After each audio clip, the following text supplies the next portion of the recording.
Nia terbaring di ranjangnya yang mewah, menatap langit-langit yang dihiasi lampu kristal. Ali semakin menunjukkan sisi lain dari cintanya. Kelembutannya kini dibalut dengan lapisan nafsu yang buas. Dinding-dinding rumah yang dulunya selalu ramai oleh suara tawa ayah kini terasa seperti penjara bisu. Debu-debu halus menari di udara, seolah enggan menutupi kesunyian yang mencekam.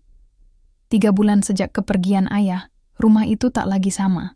Meja makan yang biasanya penuh dengan hidangan sederhana kini sering kosong, hanya menyisakan piring-piring yang tertata rapi namun tak tersentuh.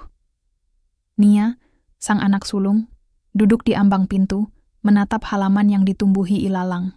Pundaknya terasa berat, seolah memikul seluruh beban keluarga yang ditinggalkan. Ibu terbaring lemah di kamar, penyakitnya semakin parah sejak kepergian ayah. Sementara Bima, adik laki-lakinya, masih berjuang menyelesaikan kuliahnya di kota. Surat-surat tagihan dari bank yang menumpuk di laci adalah pengingat betapa gentingnya situasi mereka. Sore itu, suara klakson motor yang keras memecah keheningan. Nia bangkit dan membuka pintu, mendapati seorang pria berbadan tegap dengan jaket, kulit hitam berdiri di depan gerbang. Wajahnya keras dan tidak ramah. "Mbak Nia," sapanya dengan nada kasar. Nia mengangguk ragu. Pria itu menyerahkan sebuah surat dan sebuah berkas, yang isinya adalah peringatan terakhir dari bank. Jika mereka tidak bisa melunasi sisa hutang, dalam 2 minggu, rumah ini akan disita. Nia merasakan lututnya lemas. Ia menyadari bahwa ia tak punya pilihan lain selain mengambil alih tanggung jawab yang sangat besar ini. Selama ini ia hanya bekerja serabutan, hasilnya hanya cukup untuk makan sehari-hari. Malam harinya, setelah ibu dan Bima tertidur, Nia duduk di ruang tengah, menyalakan sebatang lilin. Cahaya redup itu menyorot wajahnya yang pucat. Ia menatap foto ayahnya yang tersenyum hangat, lalu mengalihkan pandangannya ke arah pintu kamar ibu. Hatinya teriris memikirkan nasib keluarganya. Ia tahu, satu-satunya cara untuk menyelamatkan mereka adalah dengan mencari pekerjaan yang menjanjikan, di tempat yang jauh, di mana upahnya jauh lebih besar dari apapun yang bisa ia dapatkan di desa ini. Dengan tangan gemetar, ia meraih ponselnya dan membuka sebuah grup pesan yang sering ia abaikan. Info lowongan kerja luar negeri. Sambil menelan ketakutan yang mencekam, ia mengetik pesan singkat, "Saya tertarik. Tolong kirimkan detailnya." Hari berikutnya, Nia memberanikan diri mendatangi sebuah agen tenaga kerja di kota. Kantornya kecil, pengap, dan dipenuhi puluhan wanita dari berbagai daerah. Wajah-wajah mereka memancarkan campuran antara harapan dan kecemasan. Mereka semua memiliki alasan yang sama. Impian untuk mengubah nasib keluarga di tanah air.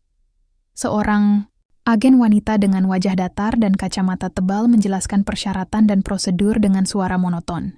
Ia menyebutkan beberapa negara tujuan, seperti Arab Saudi, Malaysia, dan Hong Kong. Gaji yang ditawarkan memang jauh di atas rata-rata, tetapi Nia tahu ada harga yang harus dibayar. Ia melihat salah satu wanita di pojok ruangan menangis tersedu-sedu saat menelepon keluarganya. Pemandangan itu membuat jantung Nia berdebar kencang. Apakah ia sanggup menanggung kerinduan dan kesepian? Namun, saat agen itu menyebutkan tawaran baru untuk bekerja di sebuah negara di Afrika dengan gaji 2 kali lipat dari tawaran lain, mata Nia berbinar. Ia teringat akan hutang yang harus dilunasi dan uang kuliah adiknya. Afrika terdengar asing, jauh, dan menakutkan. Tetapi janji gaji yang fantastis seolah menjadi satu-satunya jawaban atas doanya. Ia menghirup napas dalam-dalam, mengumpulkan seluruh keberaniannya. Inilah pilihan yang harus ia ambil, jalan yang berat, demi masa depan keluarganya. Ia tidak akan menyerah, tidak peduli seberapa jauh dan menakutkan perjalanan itu. Ini bukan tentang dirinya, melainkan tentang cinta dan pengorbanan yang harus ia berikan. Dan di sanalah, di tengah keramaian kantor yang bising, Nia menandatangani kontrak yang akan mengubah seluruh hidupnya. Penerbangan panjang selama berjam-jam terasa seperti mimpi yang tak berujung. Nia duduk di kursi yang sempit, pandangannya kosong menatap awan dari jendela pesawat. Di bawah sana, ia tahu, terbentang benua yang asing, tempat ia akan memulai babak baru yang penuh ketidakpastian. Keinginan untuk kembali, untuk memeluk ibu dan adiknya, bergejolak kuat di dadanya. Namun, setiap kali keraguan itu datang, ia teringat wajah ayah di foto dan tumpukan surat tagihan yang menunggu di meja. Itulah pendorongnya. Satu-satunya alasan mengapa ia bisa melangkah sejauh ini. Ketika pesawat mendarat, udara panas menyambutnya. Nia menarik koper kecilnya, mengikuti rombongan wanita lain yang sama-sama terlihat kebingungan. Di balik pintu kedatangan, yang ramai, ia mencari sosok yang akan menjemputnya. Ia membayangkan seorang agen berwajah kaku atau mungkin seorang supir dengan seragam. Namun, yang ia dapati adalah seorang pria berjanggut tipis, mengenakan kemeja linen berwarna cerah, dan tersenyum ramah. Ia memegang papan nama bertuliskan Nia dengan tulisan tangan yang rapi. Itu adalah Ali. Ali bukanlah sosok majikan yang Nia bayangkan. Ia tidak muda, mungkin sudah paruh baya, namun wajahnya bersih dan matanya memancarkan kelembutan yang tidak terduga. Ia menyambut Nia dengan sopan, mengambil alih koper dan membawanya menuju mobil. Selama perjalanan, Ali tidak banyak bicara, namun ia terus melirik Nia melalui kaca spion. Tatapan itu tidak kasar atau mengintimidasi, justru penuh dengan rasa ingin tahu dan semacam kesepian yang dalam. Tatapan itu terasa begitu intens, seolah ia mencoba membaca seluruh kisah hidup Nia hanya dari sorot matanya. Rumah Ali adalah sebuah mansion yang megah, dikelilingi taman yang luas dengan pepohonan, rindang yang belum pernah Nia lihat sebelumnya. Di dalamnya, perabot-perabot mewah berjejer rapi, karpet tebal membungkus lantai marmer, dan lukisan-lukisan mahal terpajang di dinding. Ini adalah dunia yang benar-benar berbeda dari gubuk sederhananya di desa. Ali menunjukkan kamar yang akan menjadi tempat tinggal Nia. Kamar itu nyaman dan bersih, jauh lebih baik daripada apa yang ia bayangkan.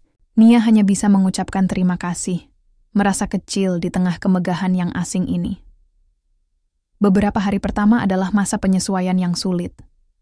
Nia harus belajar tugas-tugas rumah tangga yang berbeda dan beradaptasi dengan bahasa yang belum ia kuasai. Ia membersihkan, memasak, dan merapikan rumah yang sangat besar itu. Namun, kebiasaan Ali yang aneh membuatnya bingung. Majikan-majikan lain yang ia dengar dari teman-temannya di agen hanya akan memberi perintah dan tidak peduli dengan kehidupan pekerjanya. Ali berbeda. Ia sering menghampiri Nia saat Nia sedang menyapu atau menyiapkan makan malam, lalu mengajaknya bicara. Ia bertanya tentang keluarga Nia, tentang masa kecilnya, dan tentang impian-impiannya. Nia menjawab dengan hati-hati, merasa terperangkap di antara rasa takut dan rasa aneh. Rasa takut karena ia tidak terbiasa dengan kebaikan majikan. Rasa aneh karena Ali seolah melihatnya bukan sebagai seorang pembantu, melainkan sebagai manusia. Namun di balik semua kebaikan itu, ada tatapan yang terus mengikuti. Tatapan Ali seolah tak pernah beranjak dari Nia. Saat Nia menyajikan teh, saat ia melipat pakaian, bahkan saat ia sedang menyiram bunga di taman, ia bisa merasakan mata Ali mengawasinya dari jendela. Tatapan itu tidak pernah memaksa, tetapi selalu ada. Itu adalah tatapan yang membuat Nia merinding, bukan karena takut, melainkan karena ia tidak bisa mengartikan makna di baliknya. Apakah itu rasa iba? Atau rasa ingin tahu yang terlalu dalam? Atau sesuatu yang lain yang lebih rumit? Nia mencoba mengabaikannya. Terus bekerja keras dari pagi hingga malam. Di malam hari, ia akan menelepon ibunya, mendengar suara ibunya yang lemah namun penuh rindu, dan bercerita tentang kehidupannya yang baik-baik saja di luar negeri. Ia tidak berani menceritakan tentang Ali dan tatapannya. Ia hanya bisa menelan kegelisahan itu sendirian. Ia tahu ia harus bertahan. Ia datang ke sini untuk tujuan mulia, dan ia tidak akan membiarkan perasaan tidak nyaman mengalahkan tekadnya. Ali mungkin memiliki niat yang aneh, tetapi ia juga satu-satunya jalan keluar bagi keluarganya. Nia hanya bisa berdoa semoga semua ini tidak menjadi lebih rumit dari yang ia pikirkan. Hari-hari berlalu dan kegelisahan Nia semakin memuncak. Kebaikan Ali yang awalnya terasa seperti anugerah perlahan-lahan, berubah menjadi beban yang menyesakkan. Ali tidak lagi hanya mengawasinya dari kejauhan. Ia mulai mencari-cari alasan untuk berinteraksi dengannya. Piring makannya sering ditinggalkan kosong padahal Ali sudah selesai makan, hanya agar Nia bisa masuk ke ruangan, dan ia punya kesempatan untuk memulai percakapan. Ia sering memanggil Nia hanya untuk menanyakan hal-hal sepele seperti cuaca di Indonesia atau makanan kesukaan Nia. Suatu kali, ia membelikan Nia sebuah gaun indah dari butik mahal di kota, mengatakan bahwa itu adalah hadiah karena Nia telah bekerja dengan baik. Nia merasa canggung dan menolak, tetapi Ali bersikeras. Anggap saja ini sebagai rasa terima kasih. Kamu layak mendapatkan ini.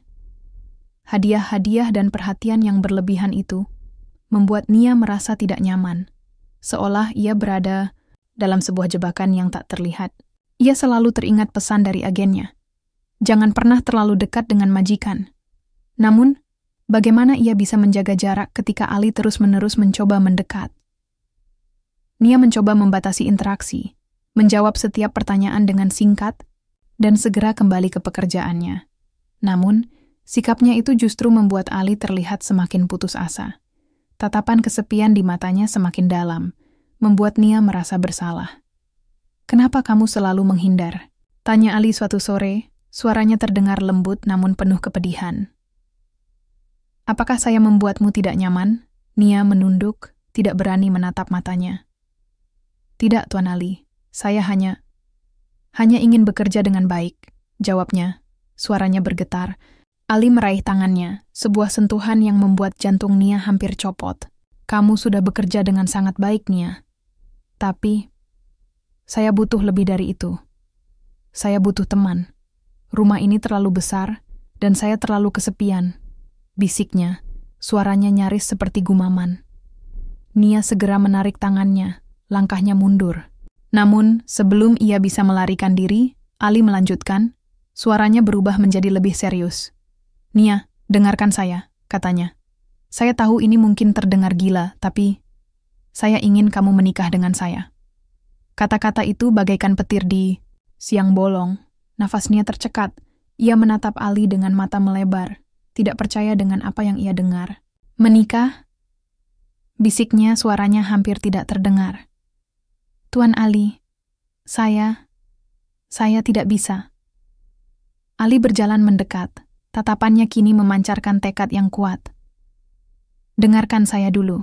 Ini bukan pernikahan yang biasa. Ini akan menjadi pernikahan rahasia. Tidak akan ada yang tahu. Kamu akan tetap menjadi pembantu saya di mata orang luar, tapi di dalam rumah ini, kamu akan menjadi istri saya. Sebagai gantinya, kamu akan mendapatkan kamar yang lebih baik, uang yang lebih banyak dari yang dijanjikan agen, dan yang paling penting, keamanan. Kamu tidak perlu lagi khawatir tentang apapun, Nia. Kamu bisa mengirimkan uang sebanyak yang kamu mau untuk keluargamu. Dan kamu bisa tetap di sini, aman di bawah perlindungan saya." Nia merasakan kepalanya berputar. Ia ingin berteriak, menolak dengan tegas. Hatinya menjerit, mengatakan bahwa semua ini salah. Pernikahan? Rahasia? Apa yang akan dikatakan keluarganya? Namun, di sisi lain, ia melihat pintu keluar dari semua masalahnya. Uang yang lebih banyak, jaminan keamanan, bayangan ibu yang sakit, wajah Bima yang cerah saat ia bisa melanjutkan kuliah, melintas di benaknya. Ali tahu persis di mana ia harus menyerang. Ia tidak menggunakan ancaman, tetapi ia menggunakan kelemahan terbesar Nia, keluarganya. "Saya tidak memaksa," Ali melanjutkan. Suaranya kembali lembut. "Saya hanya memberikan pilihan. Pikirkanlah, Nia. Pikirkan ibumu, adikmu. Kamu ada di sini untuk mereka, bukan? Saya bisa memberikan semua yang kamu butuhkan untuk membantu mereka. Kamu akan aman, dan keluarga di rumah akan terjamin. Kamu tidak perlu khawatir tentang apapun lagi. Saya akan melindungimu." Kata-kata Ali adalah janji yang manis. Namun di balik itu, Nia merasa seperti seekor burung yang sayapnya baru saja dipatahkan. Ia tidak punya pilihan. Ia terjebak. Dan di hadapan Ali yang menunggunya dengan mata penuh harap, Nia hanya bisa mengangguk pelan, sebuah anggukan yang mengunci takdirnya sendiri di dalam sangkar emas. Sinar matahari pagi yang menerobos celah gorden terasa menyilaukan, namun tidak mampu menghilangkan kegelapan di hati Nia. Ia terbangun di kamarnya yang sederhana, dengan kepala berdenyut dan rasa mual di perutnya. Semalam, ia hanya bisa tidur sebentar, diselimuti oleh kecemasan dan penyesalan. Setiap kali ia memejamkan mata, wajah ibu dan adiknya muncul, bergantian dengan tatapan penuh harap Ali. Apakah aku melakukan hal yang benar? Bisik Nia pada dirinya sendiri, suaranya tercekat. Ia mencoba meyakinkan dirinya bahwa ini adalah satu-satunya jalan. Ini bukan tentang dirinya, melainkan tentang mereka yang menunggunya di rumah, yang hidupnya bergantung pada uang yang ia kirimkan. Namun, keyakinan itu terasa rapuh, seolah ia sedang membangun istana pasir yang siap diterjang ombak. Sesuai janji, Ali tidak menunda. Siang harinya, seorang pria berpakaian rapi datang. Nia tidak tahu pasti siapa dia, tetapi Ali menyebutnya sebagai Tuan Haji. Di ruang tamu yang megah, dengan hanya mereka bertiga, prosesi pernikahan itu berlangsung dalam keheningan yang mencekam. Tidak ada pesta, tidak ada tamu, hanya Ali yang mengucapkan janji dengan suara mantap, dan Nia yang menjawab dengan suara yang hampir tidak terdengar. Ini adalah pernikahan yang terasa dingin dan transaksional, sebuah kesepakatan yang dibuat di atas penderitaan. Nia merasa seperti sebuah barang yang baru saja berpindah tangan. Cincin emas putih yang Ali pakaikan di jarinya terasa berat, bukan karena ukurannya, melainkan karena beban dari makna tersembunyi di baliknya. Itu adalah simbol dari kebebasan yang telah ia tukar dengan keamanan finansial. Setelah upacara singkat itu, Ali menunjukkan kamar baru Nia. Kamar itu jauh lebih besar dan mewah dari kamarnya yang lama. Tempat tidur yang luas dengan sprei satin, kamar mandi pribadi yang dilengkapi bak mandi marmer, dan lemari pakaian yang kini penuh dengan gaun-gaun indah yang Ali belikan. Ali tersenyum. Ini rumahmu sekarang, Nia. Kamu tidak perlu lagi khawatir. Namun, alih-alih merasa bahagia, Nia justru merasa hampa. Kemewahan itu seolah mengolok-oloknya. Gaun-gaun mahal terasa seperti seragam penjara, dan ranjang yang empuk terasa seperti ranjang batu. Hidup Nia memang berubah. Ia tidak lagi harus mengerjakan semua tugas rumah tangga yang berat. Ali kini mempekerjakan seorang asisten rumah tangga, baru, seorang wanita parubaya dari negara tetangga yang ramah, namun tidak banyak bicara. Nia sekarang lebih banyak menghabiskan waktu menemani Ali. Mereka makan malam bersama, menonton film, atau hanya duduk diam di taman. Di mata asisten rumah tangga itu dan orang-orang luar yang sesekali datang, Nia adalah sahabat baru Ali, atau mungkin asisten pribadinya. Nia harus berperan, bersembunyi di balik senyum palsu. Peran ganda ini menguras tenaganya. Di dalam hati, ia adalah istri yang terikat janji. Di mata dunia, ia tetap seorang pembantu. Di tengah semua itu, tatapan Ali tetap sama. Penuh rasa ingin tahu, namun kini bercampur dengan semacam kepuasan yang mengganggu. Ia sering memegang tangan Nia, mengusapnya, atau hanya menatapnya dengan lekat, seolah ingin memastikan bahwa Nia benar-benar ada di sampingnya. Nia merasa seperti sebuah boneka, sebuah trofi yang telah dimenangkan oleh Ali. Ia tidak lagi melihat dirinya sebagai Nia, gadis desa yang penuh impian. Ia adalah entitas baru yang telah dikomodifikasi, dibeli dengan harga yang mahal. Rasa bersalah mulai menggerogotinya. Ia telah menjual dirinya demi keluarganya. Apakah pengorbanan ini sepadan? Suatu malam, Nia mencoba menelepon Bima, adiknya. Suara Bima terdengar ceria, memberitahunya bahwa ia akan lulus dengan nilai terbaik.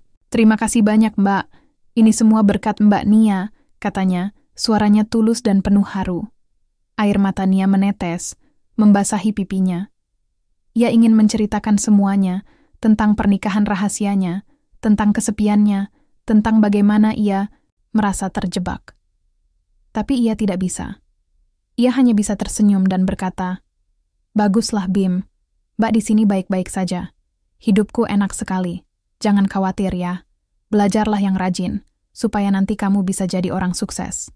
Setelah menutup telepon, Nia menatap bulan yang bersinar di luar jendela, merasa seperti ia adalah dua orang yang berbeda. satu orang yang berbohong demi kebaikan, dan satu lagi yang terperangkap dalam sangkar emasnya sendiri. Ia telah memenuhi janjinya pada keluarga, tetapi dengan harga yang sangat mahal, harga yang tidak akan pernah bisa ia ungkapkan. Minggu-minggu berlalu dan kehidupan baru Nia perlahan-lahan membentuk rutinitas yang monoton, dingin, dan asing. Nia menjalani hari-harinya di mansion mewah itu dengan langkah-langkah robotik. Ia bangun, mengenakan pakaian yang dipilihkan Ali, mengawasi asisten rumah tangga, dan menemani Ali. Ia berbicara saat ditanya, tersenyum saat diharuskan, dan duduk diam di sampingnya saat Ali sibuk dengan pekerjaannya. Di permukaan, ia adalah sosok pendamping yang sempurna, istri rahasia yang patuh. Namun, di dalam, jiwanya merana. Kehampaan itu terasa lebih perih daripada kesulitan finansial yang ia alami di kampung. Dulu, ia berjuang untuk bertahan hidup, tetapi ia merasa utuh. Kini, ia memiliki segalanya, namun ia merasa kosong dan terpecah belah. Makanan lezat yang disajikan di meja makan terasa hambar. Kehangatan perapian di malam hari tidak mampu mengusir dingin di hatinya. Dan ranjang satin yang mewah terasa seperti alas tidur yang keras. Setiap kali ia menyentuh perabot mahal atau mengenakan gaun sutra, ia merasa seperti seorang aktris yang memainkan peran orang lain. Itu bukan dirinya. Ia merindukan bau tanah basah setelah hujan dan kehangatan kain sarung yang usang. Namun, di tengah semua rasa terasing itu, ada satu emosi baru yang mulai tumbuh dan menggerogoti pertahanannya. Rasa iba. Awalnya, Nia membenci Ali. Ia membenci pria yang memanfaatkan keputusasaannya. Tapi seiring waktu, ia mulai melihat sisi lain Ali. Ia melihat Ali duduk sendirian di taman, menatap kosong ke kejauhan. Ia mendapati Ali memegang bingkai foto yang isinya kosong di meja kerjanya. Suatu sore, Ali tiba-tiba bercerita. Ia berbicara tentang masa lalunya yang sepi, tentang pekerjaan yang membuatnya berkelana dan tidak memiliki teman sejati, dan tentang penyesalannya karena telah melewatkan banyak momen dalam hidup. Ia tidak menuntut simpati, ia hanya berbicara, seolah-olah Nia adalah satu-satunya orang yang bersedia mendengarkan. Perlahan, dinding kebencian yang dibangun Nia runtuh. Ia menyadari bahwa Ali juga seorang tawanan. Tawanan dari kesepiannya sendiri. Pria itu tidak memaksa Nia karena ia kejam, tetapi karena ia terlalu takut untuk hidup sendirian. Kelembutannya, perhatiannya, dan bahkan tatapan lekatnya bukan datang dari niat jahat, melainkan dari rasa haus akan kasih sayang yang tak pernah terpenuhi. Melihatnya seperti itu membuat hati Nia terpilin. Di satu sisi, ia ingin berteriak padanya. "Kenapa kau lakukan ini padaku? Kau menjebakku." Tetapi di sisi lain, ia juga ingin memeluknya dan berkata, "Aku mengerti." Konflik batin itu menjadi siksaan terberat bagi Nia. Ia merasa marah pada dirinya sendiri, karena merasa iba pada orang yang telah merenggut kebebasannya.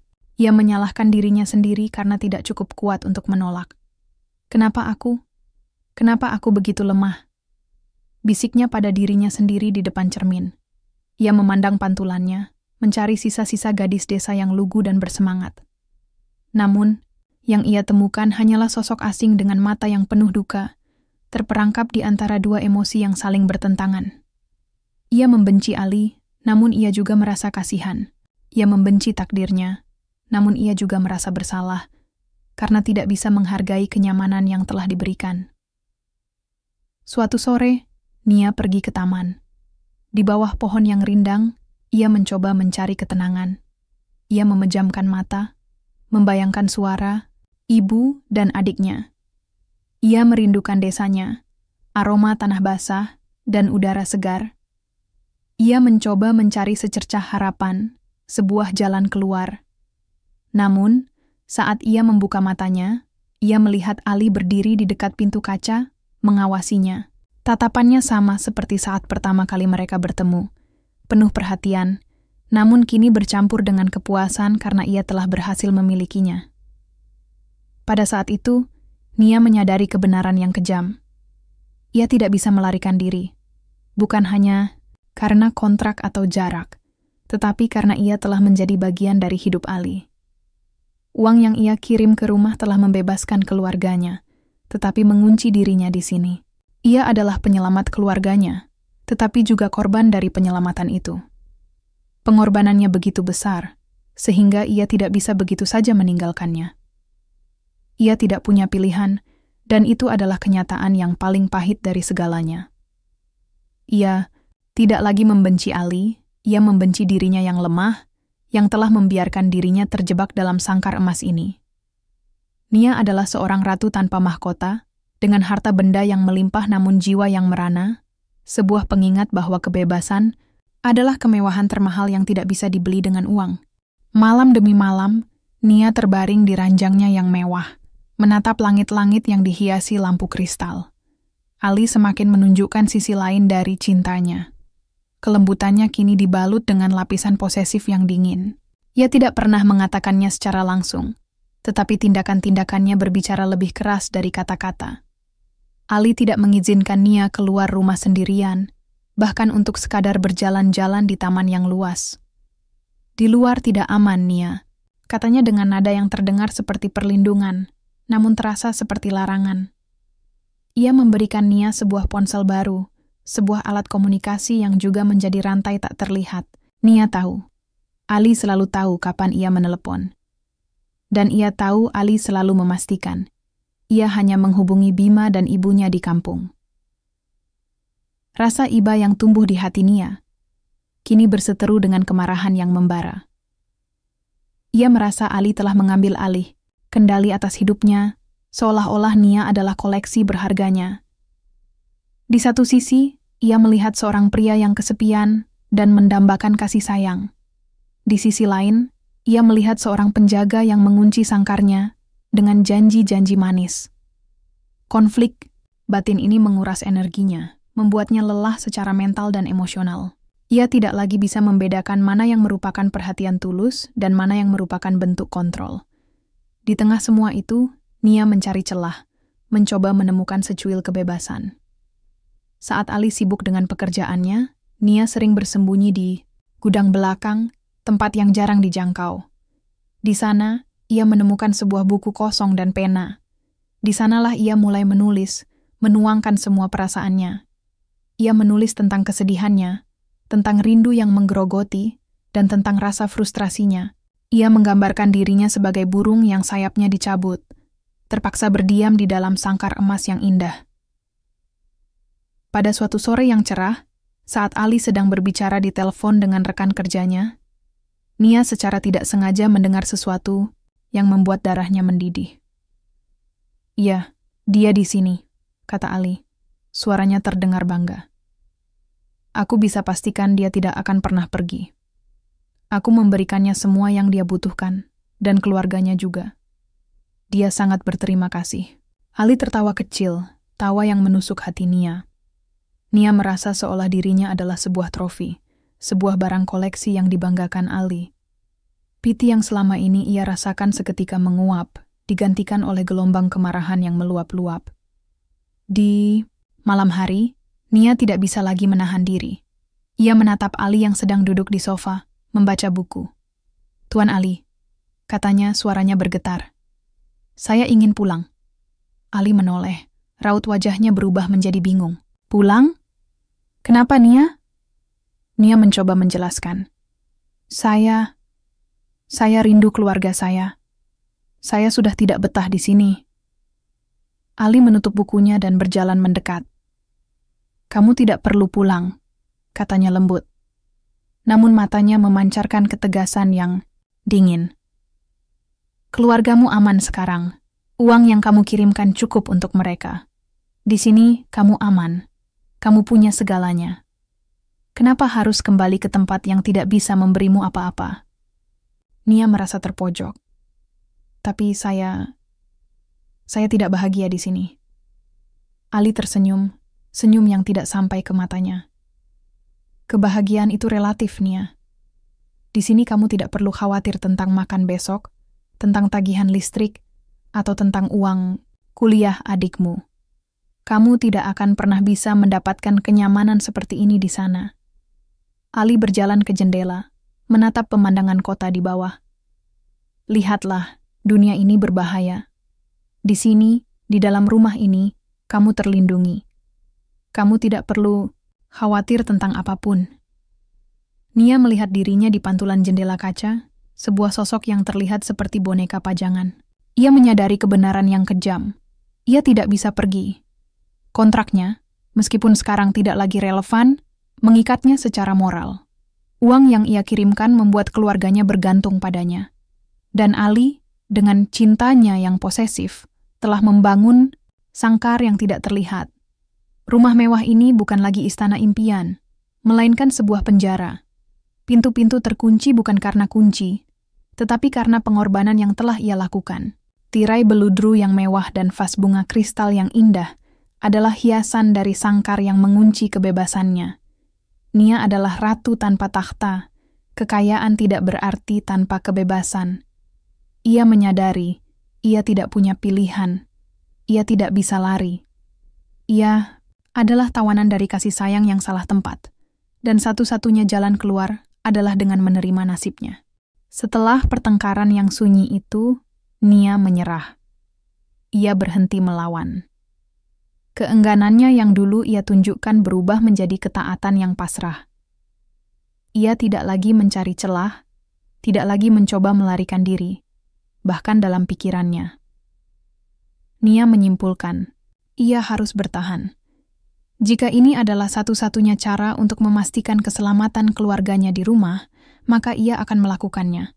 Ia mengenakan senyum palsu saat Ali memanggilnya, menjawab setiap pertanyaan dengan suara datar, dan mengikuti setiap perintah tanpa bantahan. Ia telah menjadi boneka yang sempurna dan yang mengejutkan. Sikap itu membuat Ali tampak lebih bahagia dari sebelumnya. Dengan hilangnya perlawanan Nia, Ali pun melepaskan kendali posesifnya. Ia menjadi lebih lembut, lebih sabar. Seolah-olah penyerahan diri Nia adalah bukti dari kasih sayang yang selama ini ia harapkan. Ali mulai memperlakukan Nia bukan sebagai tawanan, melainkan sebagai pasangan sejati. Mereka menghabiskan sore hari di ruang kerja Ali, di mana ia menceritakan tentang perusahaannya, tentang buku-buku yang ia baca, dan tentang mimpi-mimpinya yang belum terwujud. Nia mendengarkan, awalnya hanya karena terpaksa, tetapi perlahan, ia mulai menemukan sisi lain dari pria itu. Di balik jubah kekuasaannya, ada seorang pria yang sangat kesepian, yang hanya ingin berbagi hidupnya dengan seseorang yang mau mendengarkan. Suatu malam, Nia mendapati Ali sedang duduk di teras, memandangi bintang. Ia terlihat begitu rapuh dan kecil di bawah hamparan langit yang luas. Tanpa sadar, Nia menghampirinya. "Belum tidur, Tuan Ali?" tanyanya lembut. Ali menoleh, matanya berkaca-kaca. "Nia," bisiknya, suaranya dipenuhi kesedihan yang tulus. "Saya sudah lama tidak melihat bintang. Di sini saya selalu merasa sendirian." Di saat itulah, dinding yang Nia bangun di sekeliling hatinya runtuh. Rasa iba yang dulu ia rasakan kini bercampur dengan rasa simpati yang dalam. Nia sadar, ia dan Ali sama-sama terjebak. Ali dalam sangkar kesepiannya, dan ia dalam sangkar emasnya. Ironisnya, satu-satunya cara mereka bisa merasa utuh adalah dengan saling bergantung satu sama lain. Kini, setiap kali Ali menunjukkan cintanya, Nia tidak lagi merasa jijik, tetapi bingung. Ia menerima hadiah-hadiah mahal dengan senyum, mendengarkan cerita-cerita Ali dengan tulus. Dan terkadang, ia bahkan menemukan dirinya tertawa pada lelucon Ali. Perasaan ini membuatnya takut. Ia tidak membenci Ali lagi, dan itu adalah kenyataan yang paling mengerikan. Ia takut kalau ia mulai terbiasa, takut kalau ia mulai memiliki perasaan aneh yang bukan benci dan bukan pula cinta. Ia takut kebebasannya akan hilang, bukan karena rantai, tetapi karena perasaan itu sendiri.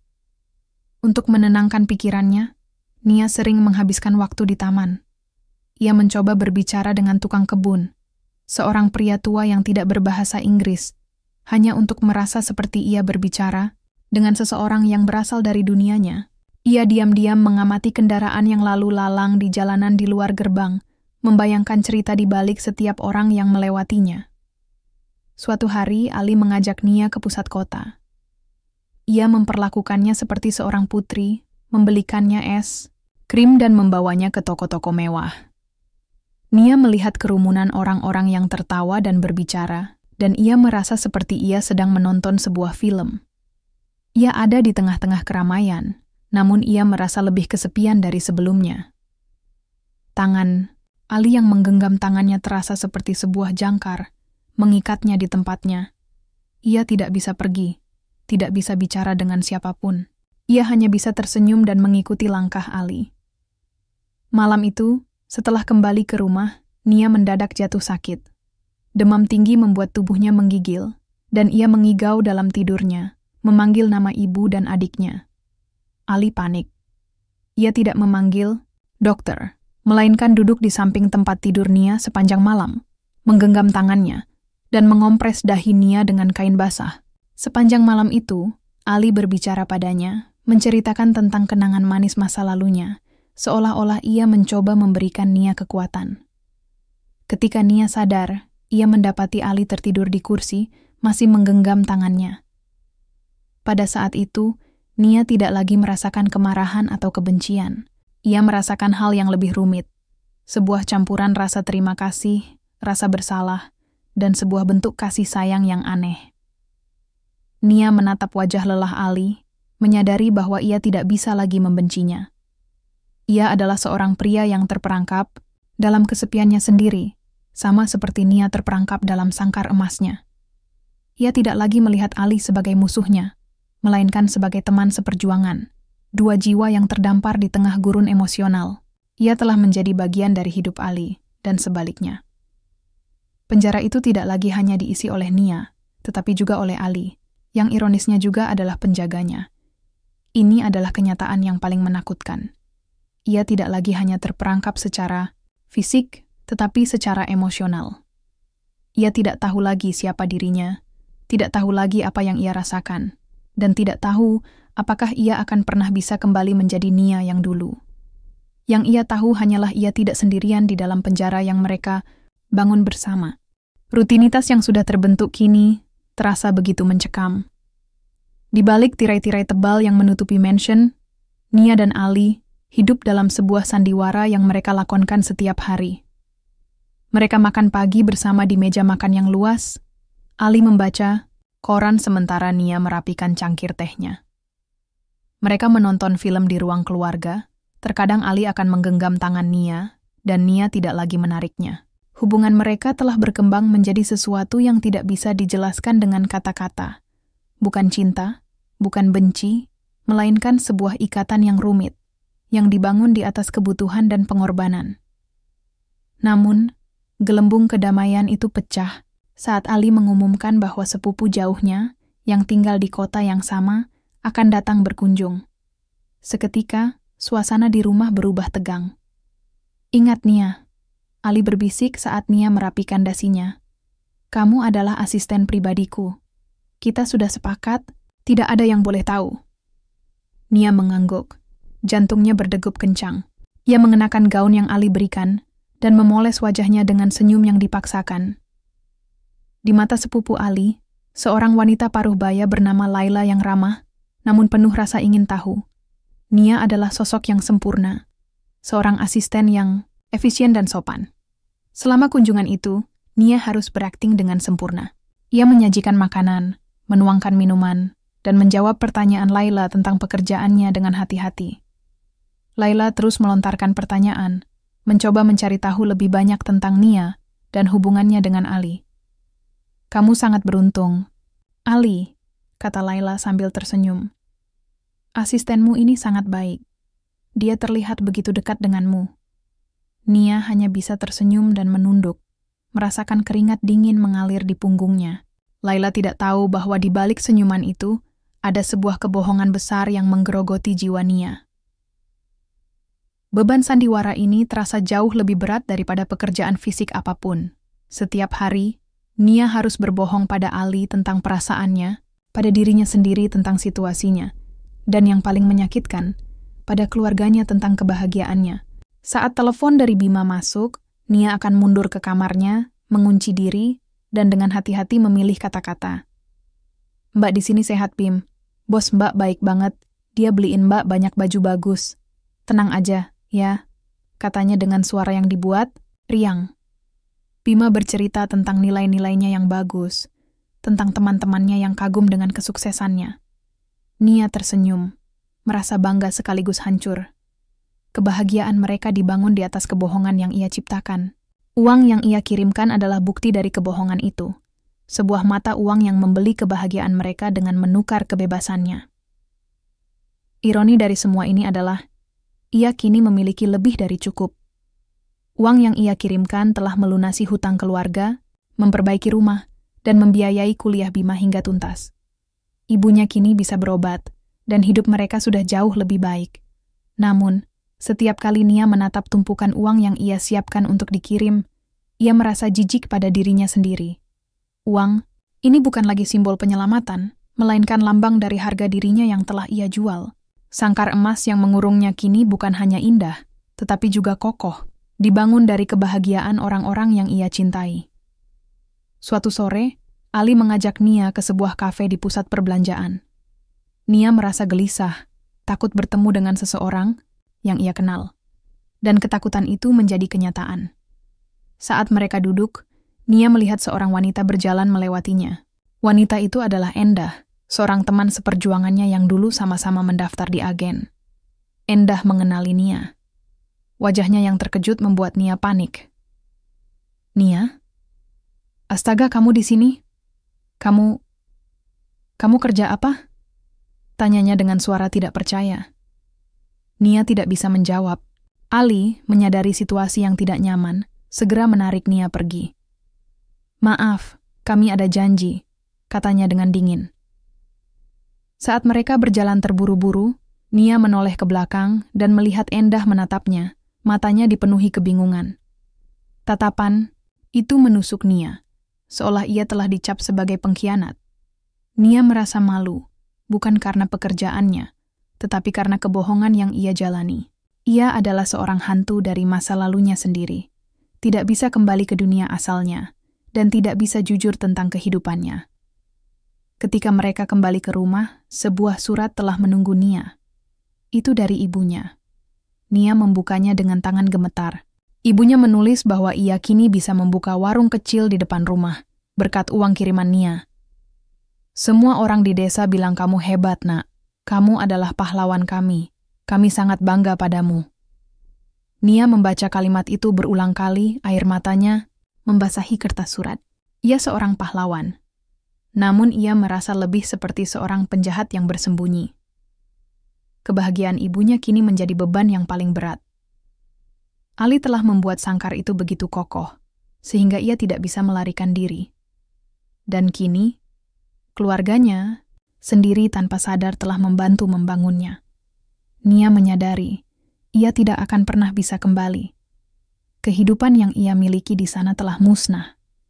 Ia telah memberikan segalanya, dan yang tersisa hanyalah jiwa yang terkunci di balik kebohongan.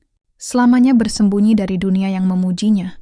Pujian yang Nia dapatkan dari kampung halamannya terasa seperti belati yang menusuk jiwanya.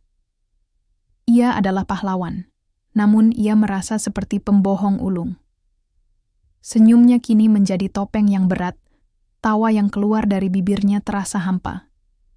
Nia mulai menarik diri.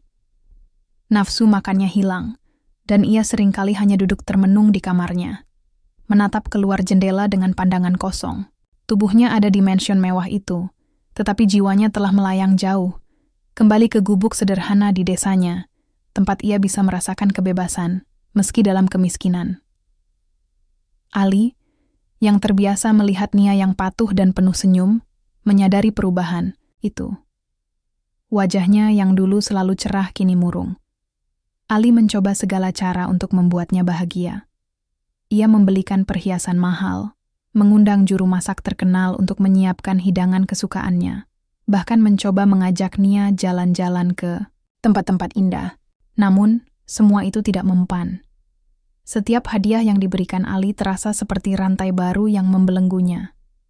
Perhatian Ali yang dulu terasa seperti anugerah kini terasa menyesakan, seolah-olah ia sedang dipaksa bahagia. Suatu malam, Nia tidak bisa lagi menahannya. Ia duduk di kamarnya yang megah dikelilingi oleh semua kenyamanan yang ia tukar dengan kebebasannya. Ia melihat sebuah vas bunga kristal yang baru Ali berikan. Vas itu indah, mahal, dan berkilau di bawah cahaya lampu. Namun, bagi Nia, vas itu adalah simbol dari kecantikan yang rapuh dan keberadaan yang terkurung. Dengan tangan gemetar, ia mengambil vas itu dan membantingnya ke lantai.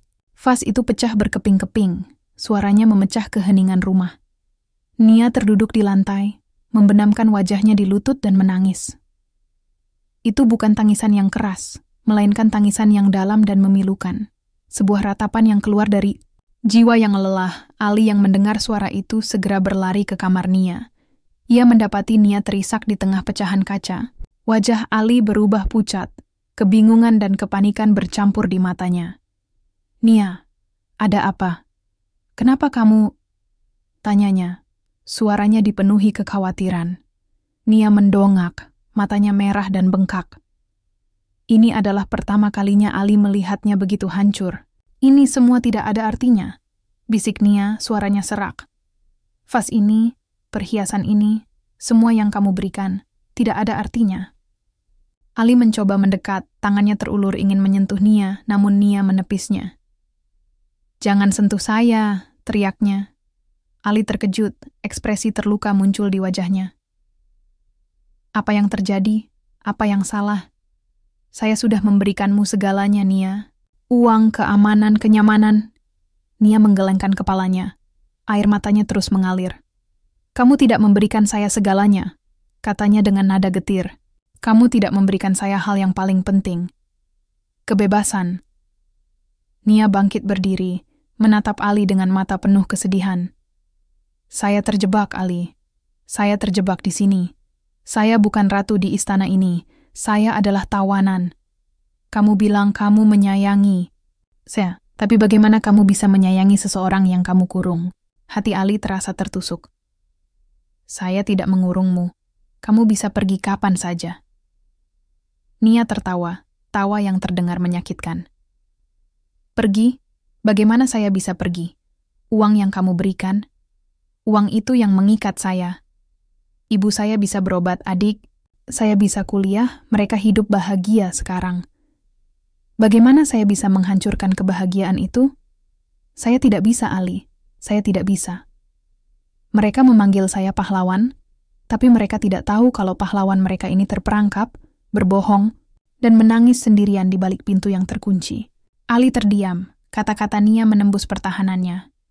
Ia akhirnya mengerti, bukan dengan akal sehat, tetapi dengan hatinya. Ia telah membangun sangkar terindah di dunia, tetapi ia telah lupa bahwa sangkar, seindah apapun, tetaplah sebuah penjara.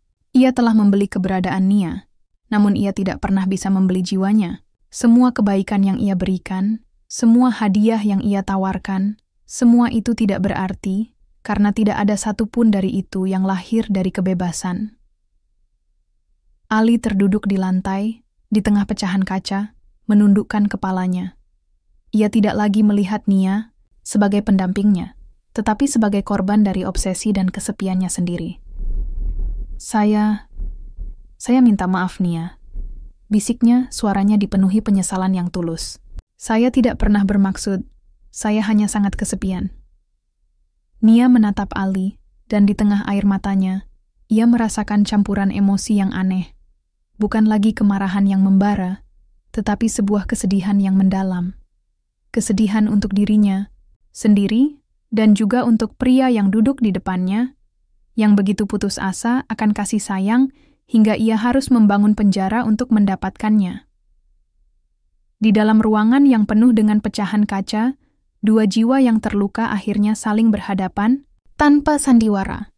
Nia telah mengungkapkan seluruh kepedihannya, dan Ali akhirnya melihat kebenaran yang kejam. Mereka tidak lagi majikan dan pembantu, tidak lagi suami dan istri. Mereka adalah dua tawanan yang sama-sama terperangkap, yang saling mengikat satu sama lain dengan rantai tak terlihat dari pengorbanan dan kesepian.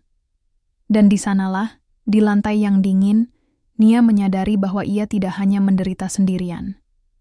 Pria yang telah mengurungnya juga adalah tawanan dari kehampaan hatinya sendiri. Pagi itu tidak ada kata yang terucap. Udara di dalam mansion terasa berat, dipenuhi oleh sisa-sisa amarah dan kesedihan yang meledak semalam. Nia bangun dengan mata bengkak dan kepala berdenyut, sementara Ali duduk di sofa ruang tamu, menatap kosong keluar jendela. Pecahan vas kristal masih berserakan di lantai kamar Nia, menjadi saksi bisu dari luapan emosi yang telah lama terpendam. Nia melangkah keluar, melihat Ali, dan untuk pertama kalinya, ia melihat seorang pria yang benar-benar hancur. Bukan Ali yang arogan, bukan Ali yang posesif, tetapi Ali yang telanjang jiwanya, dipenuhi penyesalan. Ia duduk di seberang Ali, dan keheningan panjang merayap di antara mereka. Akhirnya, Ali memecah keheningan. "Nia," suaranya serak. "Saya tidak tahu harus berkata apa. Saya sungguh minta maaf. Saya sangat bodoh. Saya pikir dengan uang dan kenyamanan, saya bisa membeli kebahagiaanmu. Saya hanya terlalu takut untuk sendirian." Nia menatapnya. Tidak ada lagi kebencian di matanya, hanya kelelahan yang dalam. "Saya tahu, Tuan Ali," jawabnya. "Tapi kebahagiaan tidak bisa dibeli. Itu harus dirasakan." Ali menghela napas panjang. Ia bangkit, berjalan ke arah Nia dan berlutut di depannya, sebuah gerakan yang mengejutkan Nia. "Nia," katanya, matanya memohon. "Saya akan membebaskanmu. Saya akan mengirimmu pulang. Semua yang kamu butuhkan untuk keluargamu akan saya berikan. Dan kamu bisa pergi dari sini. Dari saya. Tanpa syarat, tanpa janji. Saya akan membiarkanmu pergi."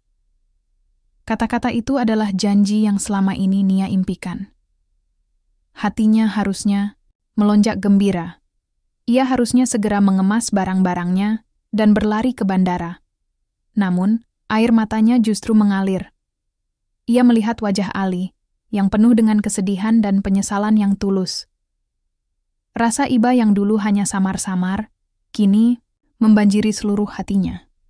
Selama ini, ia melihat dirinya sebagai tawanan. Tapi ia lupa, Ali juga adalah tawanan. Tawanan dari kesepian yang tak tersembuhkan. Dan kini, Ali menawarkan kebebasan padanya, tetapi dengan harga, yaitu kembali ke kehampaan yang tak terhingga. Nia menyadari, kebebasan yang ia idamkan tidak akan pernah menjadi seperti yang ia bayangkan. Ia tidak bisa lagi kembali menjadi gadis desa yang lugu. Ia telah berubah. Ia telah melihat dunia yang berbeda, dan ia telah membentuk sebuah ikatan dengan pria di depannya. Ikatan yang rumit, yang tidak bisa begitu saja diputus. Nia menyentuh tangan Ali dan memintanya untuk berdiri.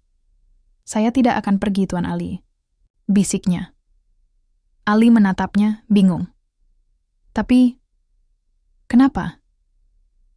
Nia tersenyum, senyum yang kali ini terasa tulus, meski dipenuhi kesedihan. "Saya tidak bisa. Saya sudah terlalu lama di sini. Keluarga saya sudah bahagia. Saya tidak bisa menghancurkan kebahagiaan mereka dengan kembali dan menceritakan semuanya. Lagi pula, saya tidak tahu harus kembali kemana. Nia yang dulu sudah tidak ada. Tapi, kamu tidak akan bahagia di sini," kata Ali. Suaranya dipenuhi putus asa. Nia menggeleng. "Saya tidak tahu lagi apa itu kebahagiaan, Tuan Ali. Tapi saya tahu, saya tidak ingin kamu sendirian. Kamu bukan lagi penjara saya. Kamu adalah teman. Dan saya tidak bisa meninggalkanmu." Keputusan itu mengejutkan. Mereka berdua, Nia memilih untuk tinggal. Bukan sebagai tahanan, bukan sebagai istri, tetapi sebagai manusia yang mengerti dan memaafkan. Hubungan mereka berubah. Ali tidak lagi melihatnya dengan tatapan posesif. Ia melihatnya dengan rasa syukur dan hormat. Mereka menjalani hari-hari mereka seperti dua teman lama, berbagi cerita, dan saling menjaga. Nia tetap mengirimkan uang kepada keluarganya, dan mereka terus memujinya sebagai pahlawan. Nia tidak pernah lagi menulis di buku hariannya. Ia berhenti menceritakan penderitaannya, karena penderitaan itu telah berubah menjadi sesuatu yang lain. Ia kini adalah seorang wanita yang telah menemukan kedamaian dalam pengorbanannya. Suatu sore, Nia duduk di teras, memandangi matahari terbenam. Ali duduk di sampingnya, juga dalam keheningan yang nyaman. "Apakah kamu pernah menyesal, Nia?" tanya Ali. Nia terdiam, memikirkan pertanyaan itu. Ia teringat akan senyum ibunya, tawa Bima, dan kebahagiaan yang ia ciptakan. Ia juga teringat akan air mata dan kesepiannya sendiri. "Saya tidak tahu," jawabnya akhirnya. "Tapi saya tahu, saya belajar banyak dari semua ini." Ali mengangguk, ia mengerti. Di tengah semua kemewahan yang dulu terasa seperti sangkar, Nia menemukan sebuah pemahaman baru tentang hidup. Kebebasan bukanlah tentang berada di tempat yang kamu inginkan, tetapi tentang berdamai dengan tempat di mana kamu berada. Ia tidak bisa kembali ke rumah lamanya, tetapi ia bisa membangun rumah baru di dalam dirinya. Dan di sanalah, di samping pria yang pernah mengurungnya, Nia menemukan kedamaian, sebuah akhir yang belum selesai, tetapi penuh dengan harapan. Ia adalah tawanan yang telah membebaskan dirinya sendiri, dan di saat yang sama, ia juga adalah penyelamat dari pria yang telah mengikatnya.